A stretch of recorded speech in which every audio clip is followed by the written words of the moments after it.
Welcome everybody. My name is Andrew Miller. I'm the Product Marketing Manager for ABG Business by Avast. And today is the first of a series of webinars. We're talking with new content, new data, new presentation. This is the 2017 Threat Assessment. Now, a couple of housekeeping items before we get set up.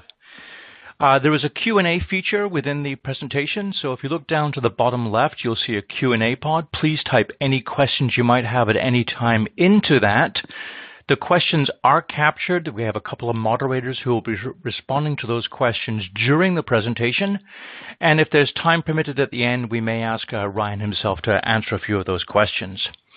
The top question we get is this presentation being recorded? And yes, it is. And the way to get to that recording, and you're going to want to revisit this, is by following the same link that brought you here today. If you have a colleague that wishes to watch the presentation, send them the link. They can register and they can watch this presentation again on demand. So that's great. Now, speaking of the content of this session is titled the 2017 Threat Assessment. It's got some new data in it, new presentation. But one of the key things that's happening today is being presented by Ryan Valley. Now, Ryan, I've worked with Ryan for 3 years. He runs our product management team for ABG Business by Avast. And I love his presentations. He's knowledgeable on his subject, which is great. He's an engaging speaker, so you want to listen to what he's saying and you hang on his words. So the nice thing is you get a ton of information, you get a comprehensive assessment of what's going on, but Ryan joins the dots. What he does, he lays out what the threats are for 2017. He talks about the protection that's needed for businesses to stay active, and then he talks about the sales opportunities that these threats and this protection brings. So Ryan is a great presenter. I'm looking forward to the presentation. So, Ryan, what I'd like to do is hand things over to you and take it away, please. Andrew, thank you so very much for that. I don't know if you can tell blushing through the headset here, but I certainly appreciate it. And want to sincerely welcome everyone to today's webinar, so the 2017 Threat Assessment. And I wanted to take a moment first off to really introduce, I think, something really very new to the market and very exciting within the market. And really this is the combined, or the combination, the coming together of two excellent antivirus and security-based companies. That is Avast as well as AVG. And what's exciting here is that through this bringing together, we are really on a pursuit to create one of the greatest antivirus products, really, globally. And this is from each Avast and AVG bringing over 200 million endpoints and years, I think it was 1991 or so that respectively these organizations were created. So bringing literally decades of security knowledge into one place. And through this coming together and combination of organizations, we are really in a position and actively working towards creating a new unified antivirus product. And this is really bringing together the best of the best. It is bringing together the best of the AVG product and all of the awards that were won along the way, and of course the best of the Avast product, and consisting again of all of the awards and very engaging and protection, the levels of protection that are brought forth by that Avast product into one type of solution. What's interesting here is this is going to build it up, or build this antivirus product up as really having one of the greatest global footprints. And this is a very important characteristic as we look to, or as managed service providers and as value-added resellers and even SMBs look to choose the best level of protection for their organization. That global footprint, consisting of over 400 million endpoints, is all working together through this type of a threat assessment matrix to ensure that any anomalies and any cyber threats that are discovered on any of these endpoints are working together to protect all of the other endpoints.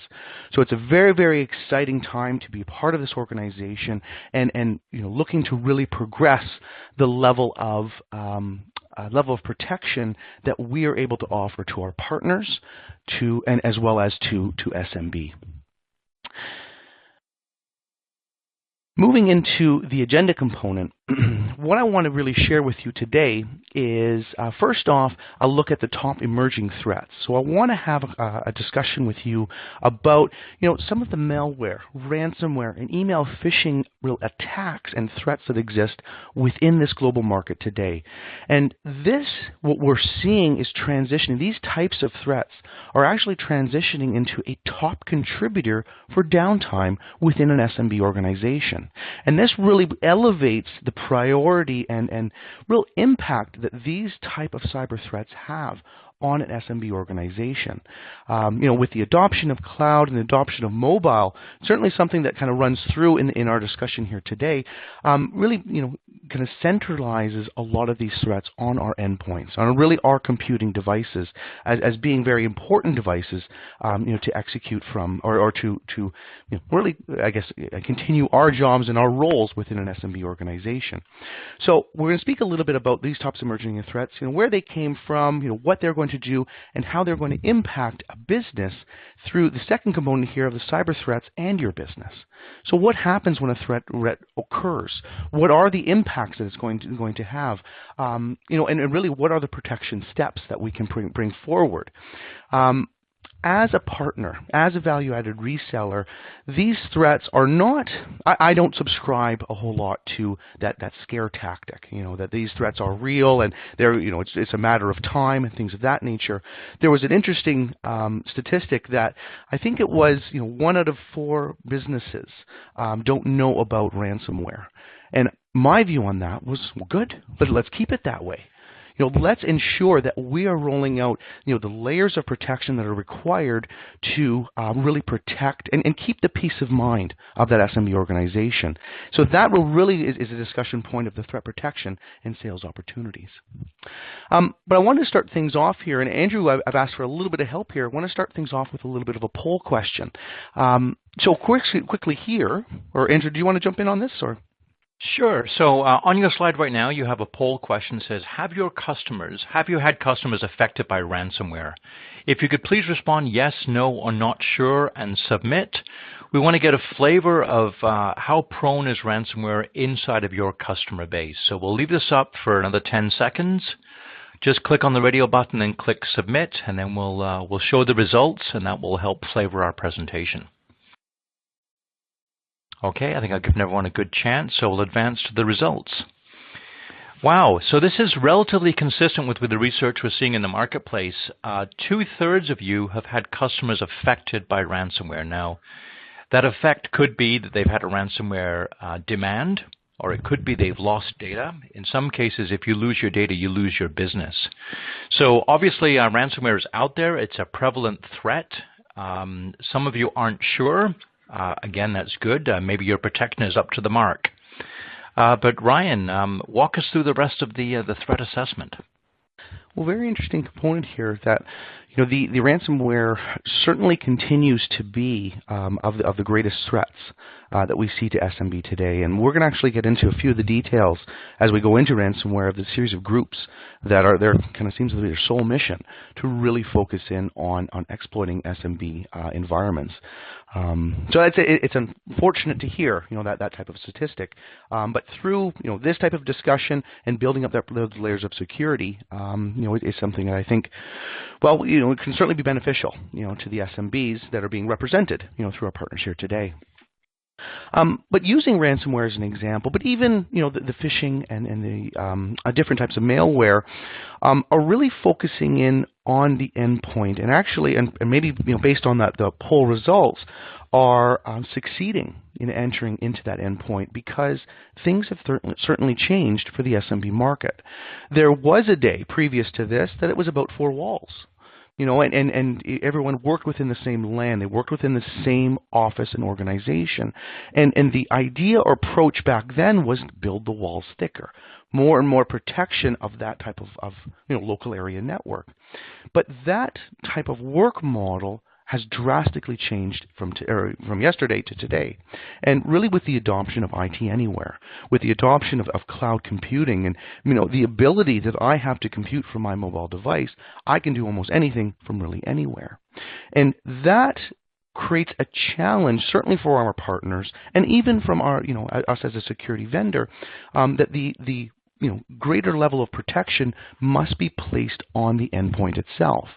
Certainly, as I choose to compute from Starbucks, from a airport, from any type of networks, even my home router as an example, which may not have the same or offer the same level of protection as the corporate firewall that I see within the office. So I wanted to really call attention that this change has occurred within the SMB, and we are now looking and really should be looking at offering greater level of protection on the endpoint itself. And really from that standpoint, and why, is because of all the different type of SMBs that, I think I've listed a few here, and certainly I think other SMB organization or verticals will be represented, their dependence on their IT, and I think their how critical their organization is, so that it must be kept in a secure fashion. Really here, it should be storing any type of personal information that we see from perhaps the legal or financial or dental type of markets. Medical is another great example. Those are organizations that hold very valuable information within their servers or on their endpoints, and certain level of protections must be put in place or even bound by different compliance. But even from a retail standpoint, if they or perhaps our partners here are serving the retail market, and those retailers accept credit cards, well, PCI is going to be a critical component here, and the level of protection that is required, mandated, to be in place, for that type of retail market. But regardless of the SMB, and I've chosen some kind of hand-selected some of the verticals here, how critical their infrastructure is, and that data is within their environment, whether it's prospect lists or the latest AutoCAD drawings or movie snippets that they're assisting other organizations on. That information is so critical to them as an organization, and really looking to us, to ensure that the proper level of security is being placed on their specific environment. Now, as we before we move into the types of threats here, I also want to call attention to the different levels of assets. What we can offer as AVG Business by Avast. There is a series of assets that we're able, and kind of packages that we put together and allow to be customized by our partners, so that as we kind of run through the rest of our discussion here today, there's things that maybe you pick up on or want to be able to share with your SMB. Certainly engage with us, and this is where we can offer these types of packages that is all surrounded by a world-class security product, but kind of delivered through our partners. So being able to share that same type of message. So let's get into the details, though. First one of the top emerging threats that I wanted to speak to was the malware proliferation. Now, malware is very, very prevalent within our space today. Almost 400,000 malicious programs every single day. And what malware really, in kind of a more layman's terms, is a type of program designed to steal information or cause damage to a computer. So we'll know these as the keywords of spyware and adware and pop-ups, even tracking cookies, that all monitor, and really capture information about a user's behavior, about the asset or the device that they're working on. But this can also include things like keyloggers, stealing passwords and maybe financial information, as well as Trojan horses, worms, or even viruses. So from a malware standpoint, this is of the most really prolific out there within our space. But this is not oftentimes as great. The impact is not as great or I don't want to say as great as a ransomware type of approach, but it can have great damage or cause great damage to the SMB environment. And these types of components here, or malware, really contribute to a lot of the pain. They have information being leaked from the environment, and oftentimes that very sensitive information being leaked from that environment. But it's not just the endpoints themselves Also mobile devices. So there's a lot of different malware that's coming out for mobile devices. And I wanted to call attention to this one example of that, which is the Banker Android OS. You can try to pronounce that last component there, but and this actually overlays a screen on top of the mobile device, and really looks and feels exactly like the mobile device screen, and really entices the user to grant this malware access privileges. And this really hit the mobile market by storm, because a lot of us are computing and business computing from our mobile devices, and these devices are subject to, and we're always looking for the free access to different Wi-Fi, and we're working from sometimes very insecure type of networks, and because of the very sensitive data that is existent within those mobile devices, whether it be emails or the attachments that come along with that, and access to different types of applications. A lot of times VPNs are actually set up to the corporate office.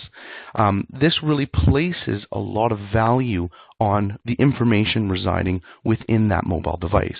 So certainly the different organizations, I guess, with malicious intent are recognizing that and looking to deceive users, and gaining access to that corporate information. So from a malware standpoint, this is again of the most prolific within our space, and oftentimes is an entry point for anyone with malicious intent to gain access to, again, that type of sensitive data.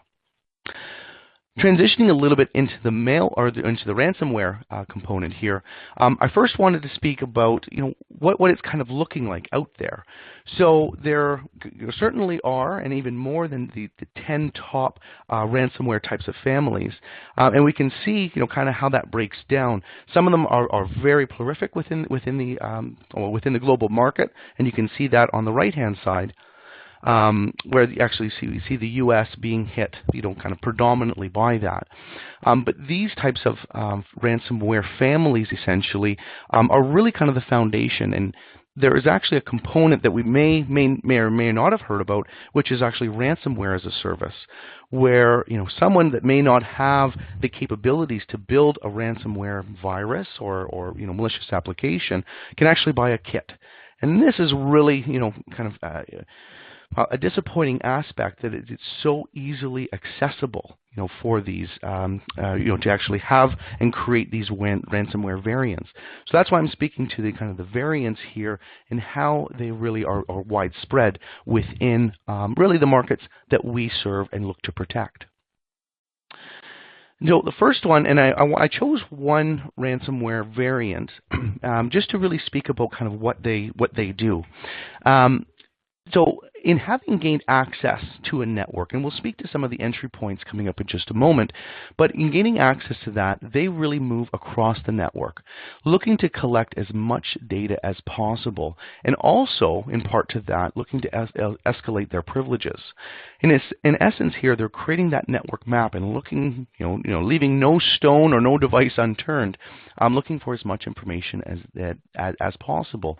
Their main target there is really access privileges, and that's why a domain controller is often, the very sought-after device, because by exploiting that domain controller, really that malicious application is gaining access, kind of complete unadulterated access to all assets in the environment. And a component here is not only to steal that data, but certainly making it inaccessible by the SMB. And of course, ransomware is synonymous with the encryption.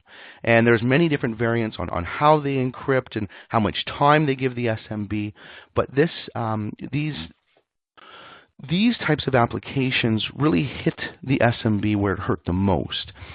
We are certainly living today in more and more of a data-centric world. Previous years, it was about the device and protecting the device. But what I'm going to be, and what we're speaking about a lot here today, or what I'm leading up to, is that level of data protection. Data is key, even for my mobile device. And I think everyone, joining us here today, has that mobile device and very excellent data on it. But if that device were to fail, and even for legitimate reasons, a simple hardware failure, it's more about the data. The device is replaceable, but that data is very, very key. And this is where ransomware really kind of played off of. And that's why the perimeter and layers of protection that I'm going to be speaking about today are really all being put in place to protect the most critical asset here, from a network infrastructure standpoint, which is that SMB data. So who's kind of behind this? They're certainly a very renowned group from malicious activities is the Lazarus Group. Now, they started in 2009, but also really started to ramp things up beginning in 2011. And they're responsible for all sorts of very well-known attacks. And actually an investigation here or investigation found that over 40 different types of malicious applications were actually created by this type of group. So they're very much the goal of this group is to create these exploits and really inflict pain and harm on the SMB organizations. Now, of course, when the ransomware concepts first hit the market, very appealing there from the financial institutions. And that is, which is all coming down to money. But what we're seeing now, and if we look back at what the group is doing today, they're casting a wider and wider and wider net because the information, regardless of the vertical, regardless if I was in the financial versus any other vertical, any other type of SMB, that data is so critical to the organization.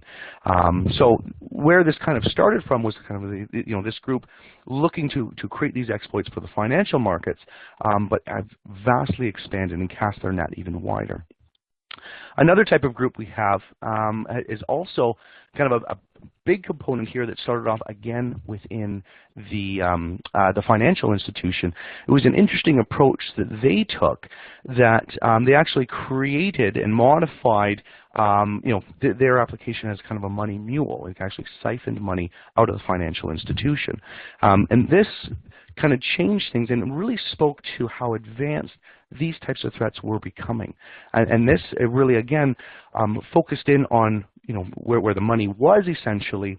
But what we've learned from the ransomware perspective is that data is so important to the organization that just stealing that customer list as an example, or maybe information of a CRM application, that is so critical to the SMB.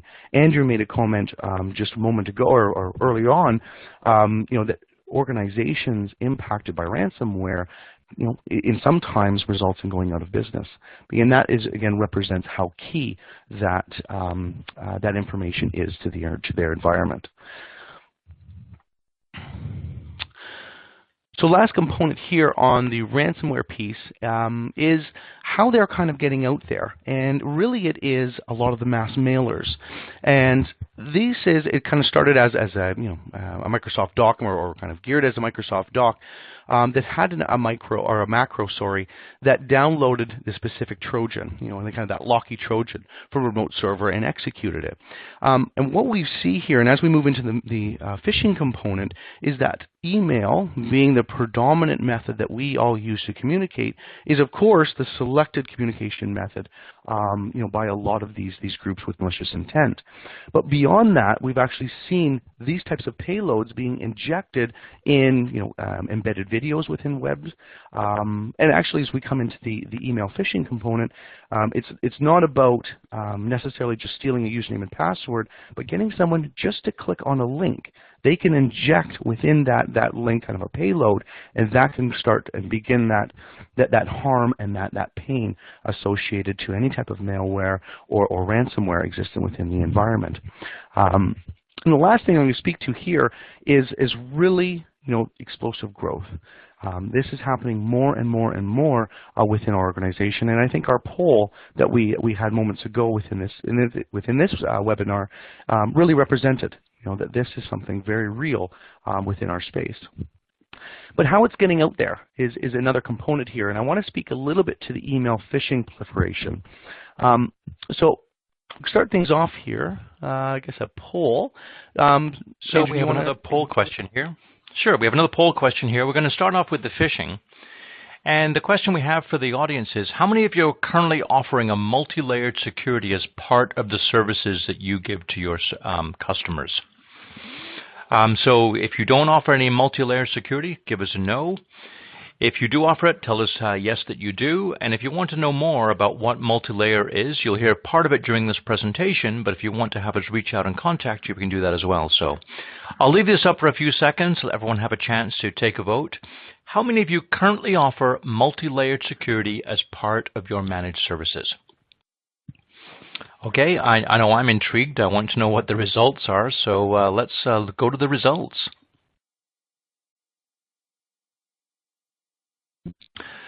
Well, Ryan, I think that's rather encouraging. Over half the people currently do it, and another 30% are interested in learning more about those types of multi-layered security as part of their services. So I'll let you proceed with the webinar. Thank you, sir. Thank you, sir. Very interesting approach. I like this a lot, and again, further recognizes the need, to ensure protection at different ways of accessing that type of data.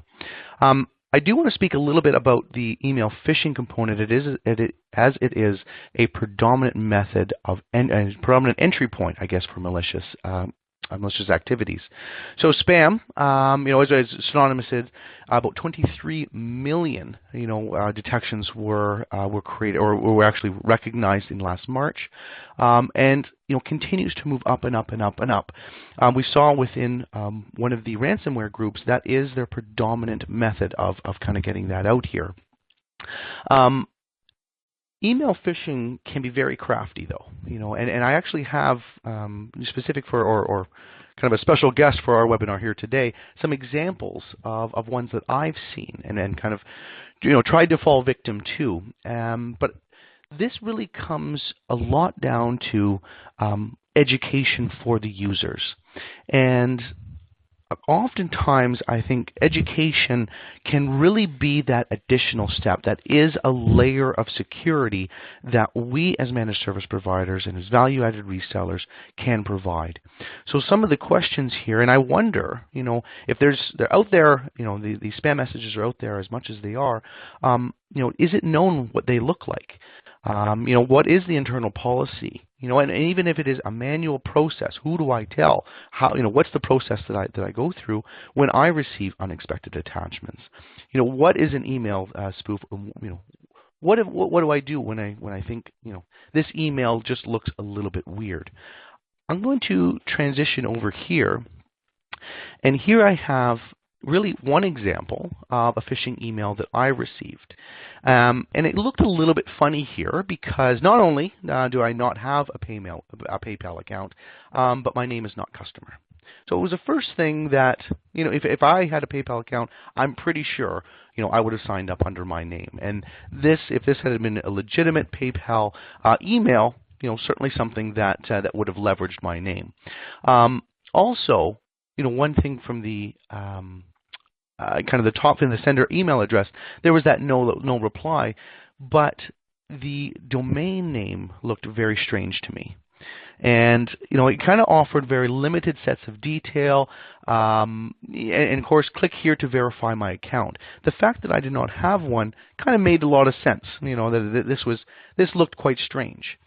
But on the other side, only recently, I got another example. Now, I absolutely do have an Amazon account. I enjoy it, quite frequently.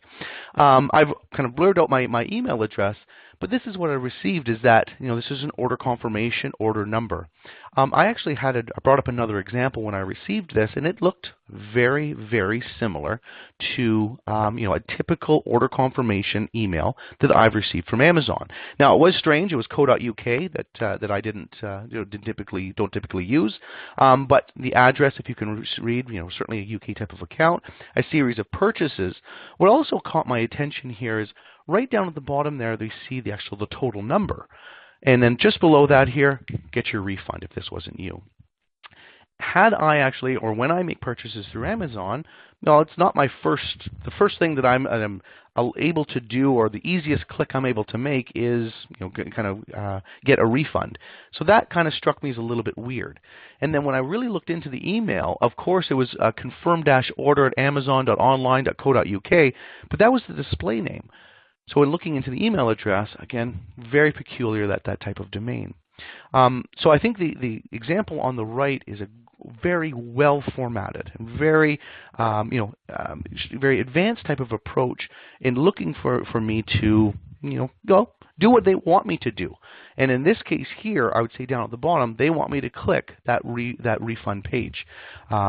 I don't have, I wouldn't have provided this username and password, which oftentimes the phishing emails come out. They want you to fill in and provide your banking information and so on. But by injecting these types of payloads, that can be their entry point for any malware to steal other data, which can lead to the ransomware and other components. So I wanted to kind of bring this component up here, as education is very much a layer of protection that we can put in place and offer to our SMB customers. But now that we had a moment to discuss, the varying, top emerging threats within there, and really, one of their predominant entry points into the SMB, I want to speak a little bit about the impact to the business. And in order to do that, we can sit around here and put up statistics on, the X percentage go out of business, with that. But I wanted to create something that was a little bit more applicable to the real world, in a sense. So what I've done here is we're going to play through a little bit of a scenario, and the first of which is understanding the customer needs. And this is just a good exercise, regardless of what we're offering, to that SMB in regards to servicing their environment. And a quick example here is the number of execs that they have within their organization. Oh, sorry, got a little bit of a mix-up here. So the first question, and forgive me, I have a slide mix up there, but the first question that I wanted to ask any business, of course, and an easy one, how many users or employees do you have within your organization? In this example here, we have 15 people. We have 5 execs, 8 salespeople, and 2 finance and administration. Now, of those people, we don't need to tell me everything that they use, but what is the top 1, 2, 3 applications or services that they rely on in order to do their job? In this example here, there is an on-premise CRM application, and that contains client and prospect information. There's an on-premise financial application for client billing, and this organization offers or leverages Office 365 for email and scheduling. From this type of information, we can actually, and I'm going to go back to the previous slide, we can come back to this and say, okay, so how, if there's these amount of people in the organization, how dependent are they? From an exec standpoint, they use the CRM for client information about 25% of the time, but they're very interested in the financials of this organization, and they do quite a bit of emailing. That is their predominant method of communication there. The sales rep, leveraging the CRM 90% of the time, as they should. Financial, really not leveraging that application too much, but email for sure. Always putting out those POs and capturing customer questions. Financial administration, relying a bit on the CRM, absolutely 100% on the financial applications, and then again a little bit on the email. So if we start to leveraging that information, here's where you can not ask, and oftentimes it's not a very comfortable conversation or a question to ask, is what is the hourly rate? But within your markets, fill in these numbers. And if we're sitting in front of somebody, kind of a prospect, or working through this exercise with an SMB, they're going to do it in their head. So it's actually irrelevant what numbers we put in there, as long as you make them, kind of ballpark. So what we have here is that the execs are going to be making each $50 an hour, $37 for each rep, and then $23 for each of the finance and administrative members of that organization. With this information, we know the size of the organization, what they rely on, how much they rely on these types of services, and we filled in some type of wage. What we can do now is work through an exercise. So in this case here, there is a ransomware attack. And this one plays to those of us within the webinar here that offer a multi-layered approach. Maybe there is great protection that is existent within the environment, but maybe a user brought something in, it was a USB drive, or they absolutely clicked on that wrong link. They brought things into the environment. So here we have an attack that has happened, and it's really brought the CRM application down for 3 hours in this scenario. It took 30 minutes for the SMB to to figure out what was going on and maybe try to remediate that issue. Then they engaged with the MSP, and they began or took 30 minutes to troubleshoot and diagnose the issue. And then there was about 2 hours, to maybe restore from a backup as an example. But if we start to break this down here, that 3 hours of downtime of that CRM application dramatically affected this organization. We have the 5 execs that leverages 25% at all of their hourly wage, actually worked out to $187.50. Sales reps, absolutely hit by this, and even the finance and administration definitely, were at a very reduced capacity and a reduced ability to really do their job. So we have this kind of cost of downtime. But then on top of that, there is the remediation cost. There was that troubleshooting, and then there was, maybe in this case here from a ransomware perspective, actually the restore that was needed in order to do that. So although ransomware may have went out, and there may be thousands and thousands of dollars that was asked of this ransomware variant, even in this example, there was a real cost associated to having going through this process to bring that SMB back up. And so we see really a cost of downtime of just over $1,300. And this is kind of a good example. So from this type of approach, we're able to identify with that SMB and ensure or have a different conversation with them on what the impacts of these types of threats are going to have on your organization. And then we can go into all sorts of different details on this. There may have been, unexecuted purchase orders by the sales team. Maybe there was an upgrade that was going to be, one of the customers had called in, sales rep, because they could not gain access to the CRM application. They could not service that. Maybe there was an image that's going to be impacted. It really can go further and further, but the cost of downtime is certainly real. And ransomware is not the only component that is going to be impacted to this. We have,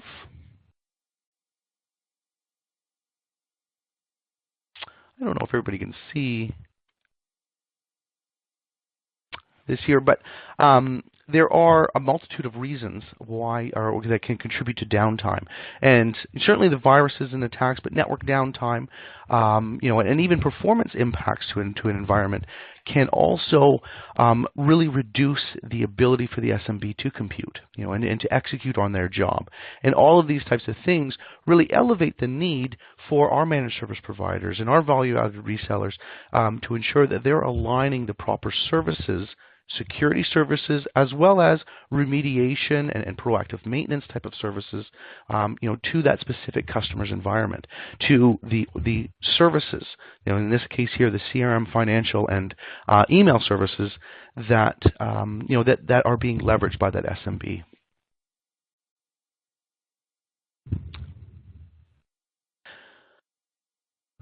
We seem to be having a small issue with our webinar. Is everyone able to see?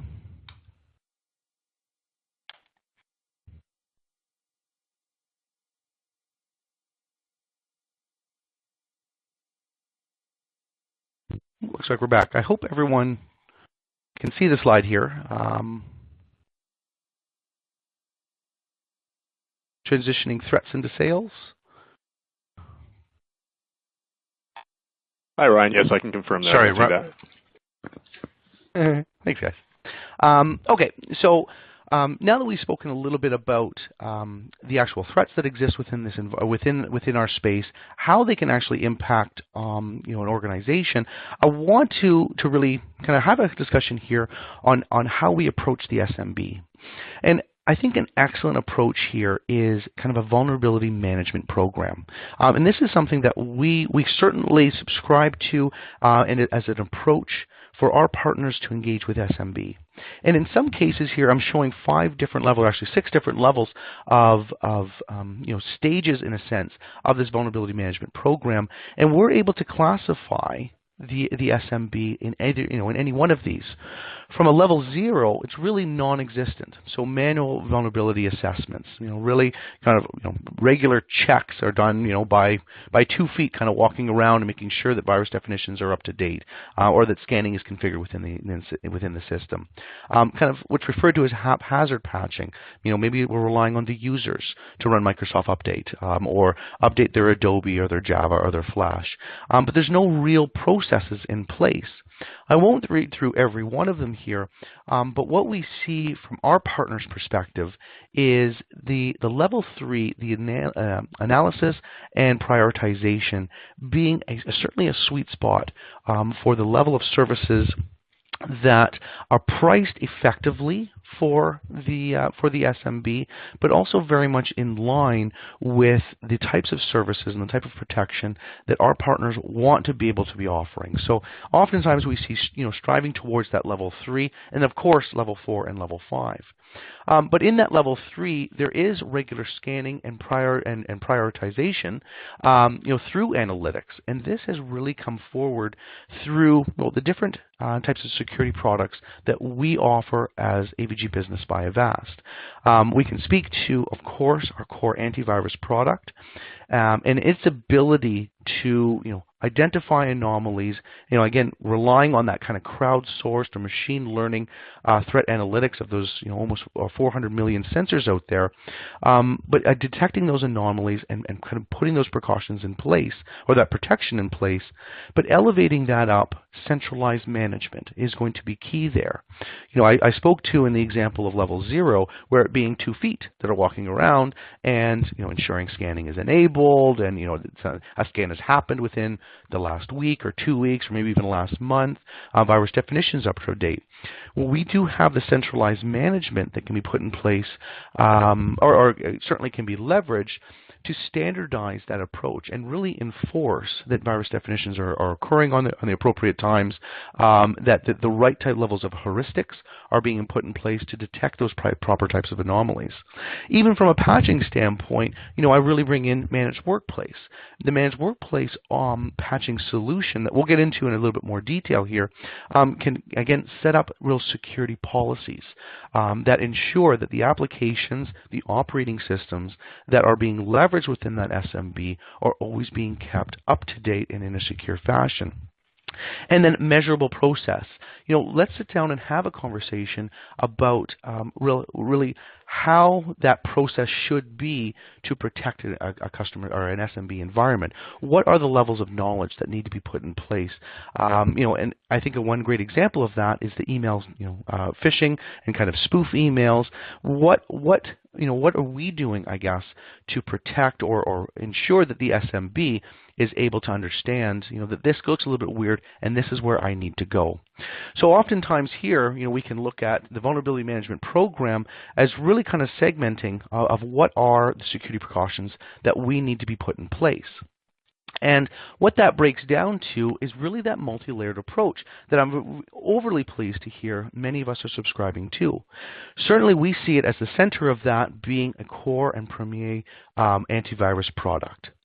Beyond that, though, education and awareness is absolutely the next step, the next precaution that we should be put in place. Users should be empowered to question things that they find to be weird within their daily computing experience.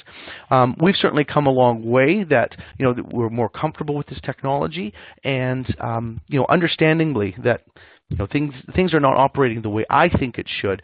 What is the process that I need to go through? Beyond that, kind of the next layer being the software updates, and of course this consisting of the operating system as well as predominant applications, the Adobes, the Flash, that exist, or is installed on those endpoints. And even next to that, we have our content filtering and link scanning. Web transactions are the big part of our day, and preventing access to malicious sites or kind of flagging links as potentially malicious can certainly save a lot of pain and hardship by the SMB. And again, goes along with educating them on the real malicious intent that exists within our computing experience. The next layer of protection being the anti-spam component, emails being an excellent model and kind of a selected approach for the proliferation of malicious applications.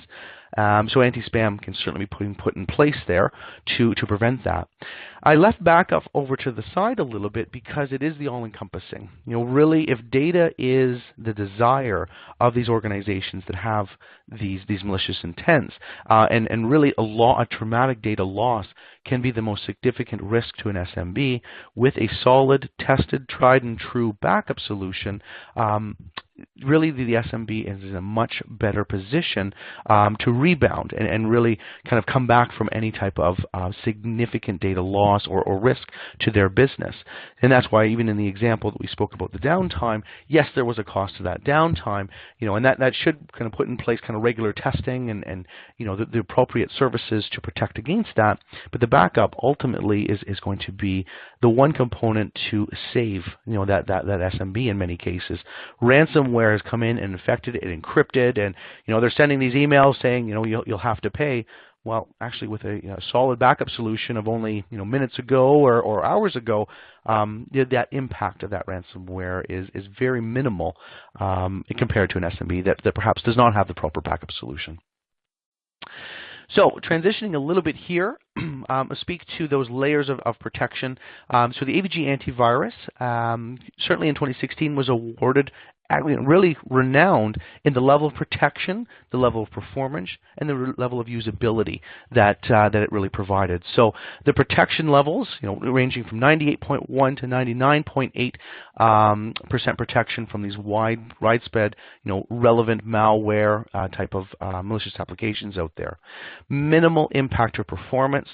We can certainly understand that SMBs today are looking to get the longevity out of their hardware. So we put at the forefront certainly a minimal performance impact to that device. But of course, usability is what it always comes down to, and whether it is the false positives and actually receiving 0 of those from the 500 samples used. And even kind of ensuring that any of the web transactions, the downloading, the uploading, are really happening as the users would expect them to do. So excellent antivirus product offering the greatest level of protection, but without really impacting or making any impact to a user's day to day. They have a job to do. They have tight deadlines to reach. An antivirus and any type of security should be promoting that. Not hindering. Moving through the patch management component, so I spoke a little bit to managed workplace, and really unpatched applications, whether it be operating systems or otherwise, are really I think a sought-after approach for these malicious exploits.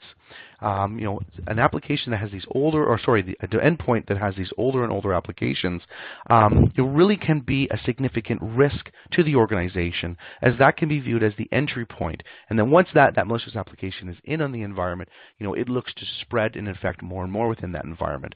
So ensuring, if you think back to the vulnerability management program, ensuring we escalate from that level 0 to that level 3, 4, or even 5, that we have structured patching policies in place, and we are ensuring really that these application exploits are not the entry point of pain for that SMB. Content filtering, we'll speak a little bit to.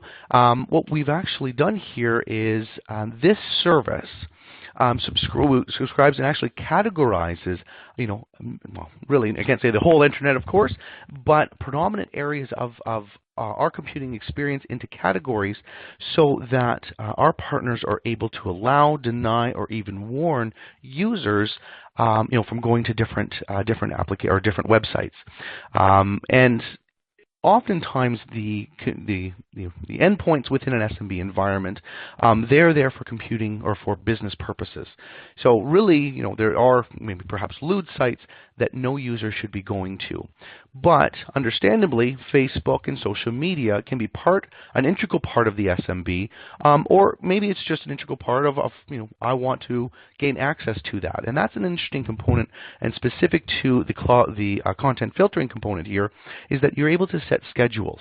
So we're able to say, from 9 until noon, there is no access to Facebook as an example. But from noon till 1 p.m., yes, we can relax that restriction to allow users, on their lunch hour to, really access business available or sites that should not be causing much harm to the organization within time or within the time windows that are acceptable. That users kind of on their own free time. So the content filtering is an excellent a way of protecting the organization, but also promoting productivity of each of the users, and kind of getting those sites that users shouldn't be going to, really out of their faces and, off their desktops within kind of business times.